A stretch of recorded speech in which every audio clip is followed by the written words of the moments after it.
आवाज उठवा आणि मोदी सरकारला सळो की पळो करून सोडा. दिल्ली दौऱ्यावर असलेल्या उद्धव ठाकरेंचा खासदारांना आदेश.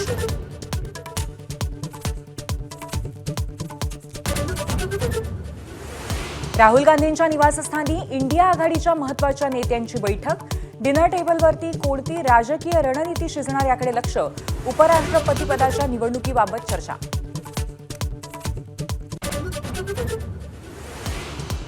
परफॉर्मन्स नसेल तर फेरबदल अटळ. एकनाथ शिंदेंची मंत्र्यांना तंबी. माध्यमांसमोर कमी बोला आणि जास्त काम करण्याच्या शिंदेंच्या सूचना. विरोधकांना कामातून उत्तर द्या असंही आवाहन.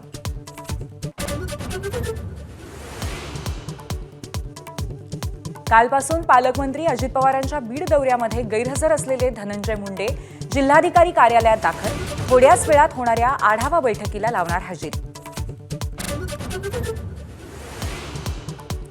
बालेकिल्ल्यात पंकजा मुंडेंना अजित पवारांचा धक्का.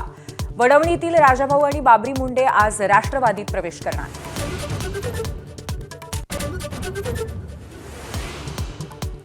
कोल्हापुरातल्या महादेवी हत्तीणीला परत आणण्यासाठी आज महत्त्वाची बैठक. जैन मठ, वनताराचे वकील आणि न्याय विभागाचे अधिकारी करणार कायदेशीर बाबींवर चर्चा. कबुतरखान्यांसंदर्भामध्ये मुंबई उच्च न्यायालयामध्ये आज महत्त्वाची सुनावणी. कबुतरांना नियंत्रित पद्धतीने खाद्य टाकण्याबाबत महापालिकेच्या आदेशांवर सरकार उच्च न्यायालयामध्ये काय भूमिका मांडणार याकडे लक्ष. खालिद का शिवाजी या चित्रपटावरनं राज्याचं केंद्राला पत्र. 8 ऑगस्टला होणारं चित्रपटाचं प्रदर्शन तात्पुरतं रोखण्याची विनंती. तर चित्रपट कान्समध्ये पाठवण्याची आशिष शेलारांनी घोषणा केल्याचा जुना व्हिडिओ व्हायरल.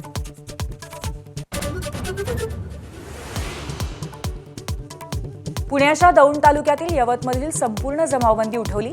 यवत पोलीस ठाण्यामध्ये आज शांतता बैठकीचं आयोजन. 2 समाजामध्ये तेढ निर्माण करणाऱ्या आक्षेपार्ह पोस्टवरनं झाला होता राडा. पुण्यात आयुक्तांच्या निवासस्थानच्या चोरीच्या प्रकरणानंतर मनसे आक्रमक. आयुक्तांच्या कार्यालयामध्ये घुसण्याचा प्रयत्न. आज पालिका कर्मचाऱ्यांचं काम बंद आंदोलन. पोलिसांचा तगडा फौजफाटा. राज्यात अनेक जिल्ह्यामध्ये पावसाच्या सरी बरसण्याची शक्यता. पुण्यासह कोल्हापूर, सातारा जिल्ह्यामध्ये पावसाची शक्यता. तर मराठवाड्यातही मेघगर्जनेसह सरी बरसणार. अमेरिकेचा भारतावरती आजपासून 25% तर 27 ऑगस्टपासून 50% कर. ट्रम्प यांचा निर्णय अकारण आणि अवास्तव अशी भारताची प्रतिक्रिया. तर टॅरिफ बॉम्ब हा इकॉनॉमिक ब्लॅकमेल. राहुल गांधींचा आरोप.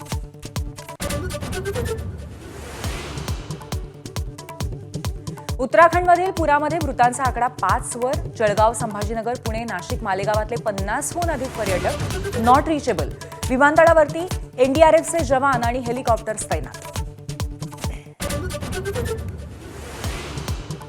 मुंबईच्या बोरिवलीमध्ये एकाच दिवशी 300 टीसींकडनं फुकट्या रेल्वे प्रवाशांवरती धडक कारवाई. 5100 प्रवाशांकडनं 13.5 लाख रुपयांचा दंड वसूल. एका स्थानकातील दंड वसुलीचा विक्रम असल्याचा पश्चिम रेल्वेचा दावा.